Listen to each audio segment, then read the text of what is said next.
ദൈവനാമം മഹത്വപ്പെടുമാറാകട്ടെ. നമ്മളെ മധ്യേ ഇപ്പോൾ ആയിരിക്കുന്നത് ബ്രദർ ജോസഫ് ആളൂർ. തൻ്റെ ജീവിതത്തിൽ താനൊരു കൊലക്കേസ് പ്രതിയായി ജയിലിൽ ചില ദിവസങ്ങൾ കഴിയേണ്ടതായിട്ട് വന്നു. അവസാനം ജാമ്യം കിട്ടി പുറത്തിറങ്ങിയ ആ കേസ് വെറുതെ വിടുവാനായിട്ടിടയായി.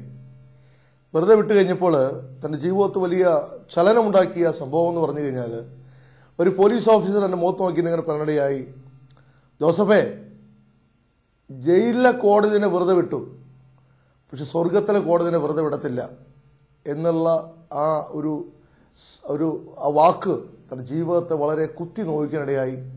സമാധാനമില്ലാതെ ഒരു ഭ്രാന്തനെ പോലെ പല സ്ഥലങ്ങളിലും അലഞ്ഞതായിരിക്കുന്ന ജോസഫിനെ ദൈവം സ്നേഹിച്ചു. ദൈവം തൻ്റെ ജീവിതത്തിൽ ഒരു മാറ്റം കൊടുത്തു. ഇന്ന് ഞാൻ പ്രസംഗ ഹോസ്പിറ്റലിന്റെ തൃശ്ശൂർ കോർഡിനേറ്ററായിട്ട് പ്രവർത്തിക്കുന്നു. തുടർന്നുള്ള തന്റെ വിലയേറിയ അനുഭവം താൻ തന്നെ പങ്കുവയ്ക്കുന്നതായിരിക്കും. അതിനായി ബ്രദർ ജോസഫിനെ ക്ഷണിക്കുന്നു. ദൈവത്തിന്റെ അതിപരിശുദ്ധമായ നാമം വാഴ്ത്തപ്പെടുമാറാകട്ടെ. എൻ്റെ പേര് ജോസഫ് എന്നാണ്.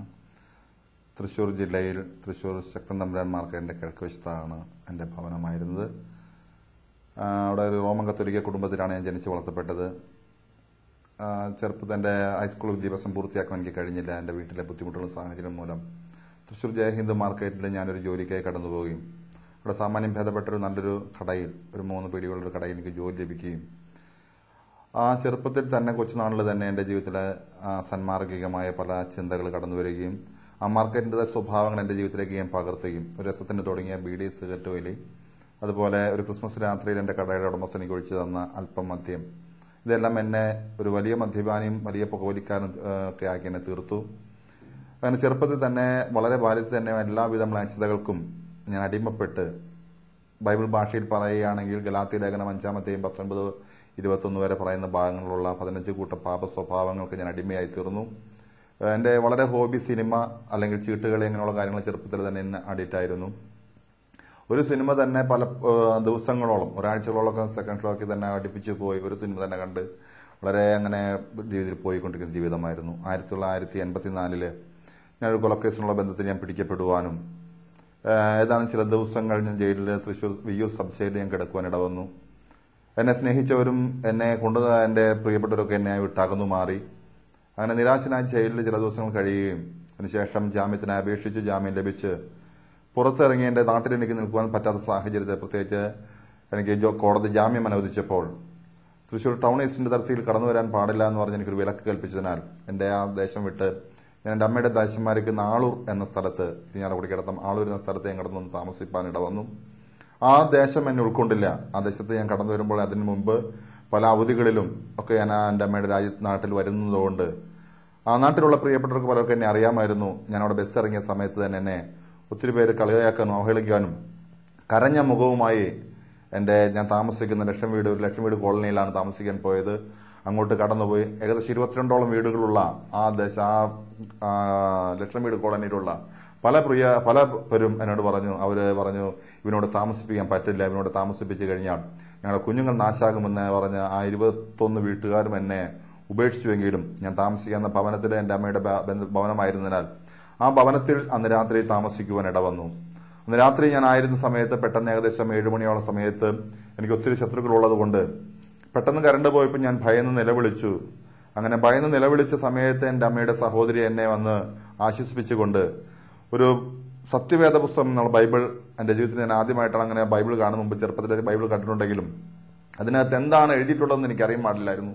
എന്നാൽ ആ ബൈബിൾ എൻ്റെ കയ്യിൽ ലഭിച്ച് എന്നോട് പറഞ്ഞു, മകനെ ഇത് വായിച്ചാൽ നിനക്ക് സമാധാനം ലഭിക്കും, ഇത് വായിക്കുവാൻ പറഞ്ഞ് എന്റെ കരച്ചിലടങ്ങിയതിനു ശേഷം ആ ബൈബിൾ ഞാൻ തുറന്ന് വായിച്ചു. വായിച്ച ഭാഗങ്ങൾ എനിക്ക് ഓർമ്മയിലുണ്ടായിരുന്നത് ഏത് പുസ്തകത്തിലായിരുന്നു എന്നുള്ള ഓർമ്മയിലായിരുന്നു. എന്നാൽ പിന്നീട് വചനം മനസ്സിലാക്കി വന്നപ്പോൾ മനസ്സിലായി ഉൽപ്പത്തി പുസ്തകം 4-9-10 വാക്യങ്ങളിൽ പറയുന്ന കൈനോട് ദൈവം ചോദിക്കുന്ന ചോദ്യം എന്നോട് അന്ന് രാത്രി ദൈവം ചോദിച്ചു എങ്കിലും എനിക്കത് മനസ്സിലായില്ല. ഞാൻ അതുകൊണ്ട് ആ പുസ്തകം വായിച്ചപ്പോൾ ഞാൻ ചെയ്തു കൂട്ടിയിരുന്ന തെറ്റുകളൊക്കെ വേറൊരു വിധത്തിൽ കൂടെ എന്നോട് സംസാരിക്കുന്ന ദൈവത്തിന്റെ വചനം കേട്ടപ്പോൾ ഞാൻ നടുങ്ങി തിരിഞ്ഞുകൊണ്ട് പറഞ്ഞു, എനിക്ക് ഈ പുസ്തകം വേണ്ട, എന്റെ ഉള്ള സമാധാനം കൂടി നഷ്ടപ്പെടുമെന്ന് പറഞ്ഞ് ആ പുസ്തകം ഞാൻ ഉപേക്ഷിച്ചു. കൂടുതലായി ഞാൻ മദ്യത്തിനും കഞ്ചാവിനും ഒക്കെ അടിമപ്പെട്ട് ഒരു വല്ലാത്ത രീതിയിൽ ഞാൻ ജീവിക്കാൻ തുടങ്ങി. ആ ദേശക്കാരാണെങ്കിൽ എനിക്കൊരു പേര് സമ്മാനിച്ചു, തൃശ്ശൂർക്കാരൻ ജോസഫ് എന്ന പേര്. അങ്ങനെ ആ ദേശത്ത് ഏകദേശം 2 വർഷത്തോളം ഞാൻ താമസിച്ചു കൊണ്ടിരിക്കെ തന്നെ എന്റെ കേസുമായി ഞാൻ മുമ്പോട്ട് കടന്നുപോയി. തെളിവുകളില്ലാത്തതിനാൽ സെഷൻസ് കോടതി എന്നെ വെറുതെ വിട്ടു. കോടതിയിൽ നിന്ന് വെറുതെ വിട്ടു എന്നെങ്കിലും എനിക്ക് യാതൊരു സന്തോഷം തോന്നിയില്ല. എന്നാൽ പുറത്തിറങ്ങുന്ന സമയത്ത് പെട്ടെന്ന് ഒരു പോലീസ് ഉദ്യോഗസ്ഥനോട് ഇപ്രകാരം പറഞ്ഞു, എടാ കുഞ്ഞെ, ഈ കോടതി എന്നെ വെറുതെ വിട്ടെങ്കിലും മുകളിലൊരു കോടതിയുണ്ട് എന്ന് പറഞ്ഞപ്പോൾ എന്റെ ജീവിതത്തിലുണ്ടായിരുന്ന സമാധാനം പോലും നഷ്ടപ്പെട്ട് ആകെ നിരാശനായി വല്ലാത്തൊരവസ്ഥയിലാണ് ഞാൻ കോടതി വിട്ട് ഞാൻ പുറത്തോട്ട് കടന്നു വന്നത്. അങ്ങനെ സമാധാനം ലഭിക്കുവാൻ വേണ്ടി ഒട്ടനവധി പുണ്യസ്ഥലങ്ങൾ സന്ദർശിക്കുവാൻ, അല്ലെങ്കിൽ അനേക തീർത്ഥാടന സ്ഥലങ്ങൾ സന്ദർശിക്കുവാനൊക്കെ ഞാൻ എന്റെ ജീവിതത്തിൽ ഇടവന്നു. അങ്ങനെ സമാധാനം ലഭിക്കാതെ നിരാശ പൂണ്ടിരിക്കുന്ന സമയത്തായിരുന്നു ഞാൻ 1991 എന്റെ അമ്മയുടെ സഹോദരൻ ഗൾഫിൽ നിന്ന് താൻ കടന്നു വന്നത്. അവിടെ ലഭിച്ച തന്റെ ജോലി താൻ വേണ്ടെന്ന് വെച്ച് ഒരു വേദപുസ്തകവുമായി കടന്നു വന്ന് അദ്ദേഹം പറയുന്നത് കേട്ടപ്പോൾ ഞാൻ അദ്ദേഹത്തെ പുച്ഛിച്ച് തള്ളി. എങ്കിലും ചില ദിവസങ്ങൾ കഴിഞ്ഞപ്പോൾ എന്റെ ശരീരത്തിലും എന്റെ ഇടതുകാലിന്റെ എളി മുതൽ പാദം വരെ വല്ലാത്ത വേദനയിൽ ഭാരപ്പെട്ടപ്പോൾ എന്റെ അമ്മയുടെ സഹോദരനോട് പറഞ്ഞു, മോനെ, നമ്മുടെ അച്ഛൻ, എന്റെ അമ്മയുടെ ആയിരിക്കുന്ന അങ്കിൾ പ്രാർത്ഥിച്ചാൽ രോഗം മാറുമെന്നുള്ള വിശ്വാസത്തിൽ അദ്ദേഹത്തിന്റെ അടുക്കൽ കടന്നുപോയി. എന്നാൽ അതിക്ക് മുൻപ് എന്റെ ജീവിതം സമാധാനമില്ലാത്തതുകൊണ്ട് 88 കാലഘട്ടങ്ങളിൽ ഞാൻ പോട്ട ആശ്രമത്തിൽ കടന്നുപോയി ദൈവവചനം കേട്ടുവെങ്കിൽ അത് വേണ്ട വിധത്തിൽ ഗ്രഹിപ്പാൻ കഴിഞ്ഞില്ല. ഒരു ദിവസം ഫാദർ പനക്കിലച്ചൻ, ജോർജ് പനക്കിലച്ചനെ കൗൺസിലിംഗ് ചെയ്ത് എന്റെ ജീവിതത്തിൽ ഉണ്ടായിരുന്ന, ഞാൻ 5 വയസ്സിൽ കിണറ്റിൽ പോയതും അതുപോലെ എന്റെ ഡൽഹിയിൽ വെച്ച് ഷോക്ക് അടിച്ചത്, എന്റെ കേസ് സംബന്ധമായ കാര്യങ്ങളൊക്കെ അച്ഛൻ പറഞ്ഞുവെങ്കിലും ഞാൻ എന്താണ് ഇനി ചെയ്യേണ്ടതെന്ന് അദ്ദേഹത്തിന് എന്നോട് പറഞ്ഞു തന്നില്ല. അതെന്താണ് കാരണമെന്ന് എനിക്ക് അറിയത്തില്ല.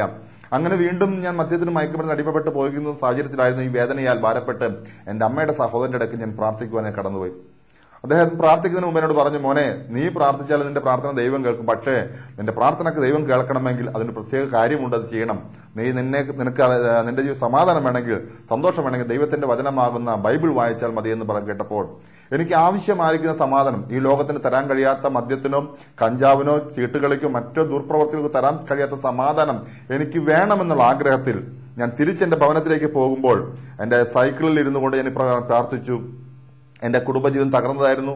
87 വിവാഹം കഴിഞ്ഞ ഒരു കുഞ്ഞുണ്ടെങ്കിലും ആ സ്വസ്ഥതയിൽ, ആ സന്തോഷമില്ലാത്ത സമയത്തിന് വീട്ടിൽ വരാത്തൊരു ഭർത്താവായതിനാൽ എന്റെ ഭാര്യ എന്നിൽ നിന്ന് പിണങ്ങി അവളുടെ ഭവനത്തിലായിരുന്നു. അപ്പോൾ ഇതെല്ലാം ചിന്തിച്ചു കഴിഞ്ഞപ്പോൾ എനിക്ക് സമാധാനം വേണം, സമാധാനം ലഭിച്ചെല്ലാം ലഭിക്കുമെന്നുള്ള ആശയിൽ ഞാൻ ആരോടാണ് പ്രാർത്ഥിക്കുന്നത് എനിക്കറിയില്ല. യേശു എന്ന പേര് ഞാൻ കേട്ടിട്ടുണ്ട്. തൃശൂർ പുത്തൻപള്ളി ഇടയാണ് എന്റെ ഇടവക. പക്ഷെ യേശുവിനെ കുറിച്ച് എനിക്ക് വ്യക്തമായിട്ടൊന്നും അറിയില്ലായിരുന്നു. എന്നാൽ അന്ന് രാത്രി ഞാൻ വലിച്ചിരുന്ന സിഗരറ്റ് എറിഞ്ഞു കളഞ്ഞുകൊണ്ട് ഞാൻ സൈക്കിളിൽ ഇരുന്ന് ഇങ്ങനെ പ്രാർത്ഥിച്ചു, കർത്താവെ, അങ്ങ് ആരാണെന്ന് എനിക്കറിയില്ല. എന്നാൽ എനിക്ക് സമാധാനമില്ലാത്ത അവസ്ഥയിൽ മദ്യത്തിനും മയക്കുമരുന്നിനും അടിമപ്പെട്ട ജീവിതമാണ് എനിക്ക്. അതിൽ നിന്നൊക്കെ ഒരു മോചനം എനിക്ക് ആഗ്രഹമുണ്ട്. കർത്താവെ, അങ്ങനെ സഹായിച്ച് എനിക്ക് സമാധാനം തന്നാൽ അങ്ങയുടെ മകനെ ഞാൻ ജീവിച്ചു കൊള്ളാമെന്ന് ഒരു തീരുമാനം ഞാൻ അന്ന് രാത്രി എടുക്കുവാനിട വന്നു. അപ്രകാരം പ്രാർത്ഥിച്ച് കഴിഞ്ഞ സമയത്ത് തന്നെ ഹൃദയത്തിലേക്ക് എന്തെന്നില്ലാത്തൊരു സന്തോഷം ഹൃദയത്തിലേക്ക് കടന്നു വരികയും ഞാൻ ആരോ മറ്റായിത്തീർന്നത് പോലെ ഏതൊരു വലിയൊരു നല്ലൊരു അവസ്ഥയിൽ എന്റെ സന്തോഷത്താൽ നിറഞ്ഞ് അന്ന് രാത്രി വളരെ വർഷങ്ങൾക്ക് ശേഷം സമാധാനത്തിന് കിടന്നുറങ്ങാനിട വന്നു.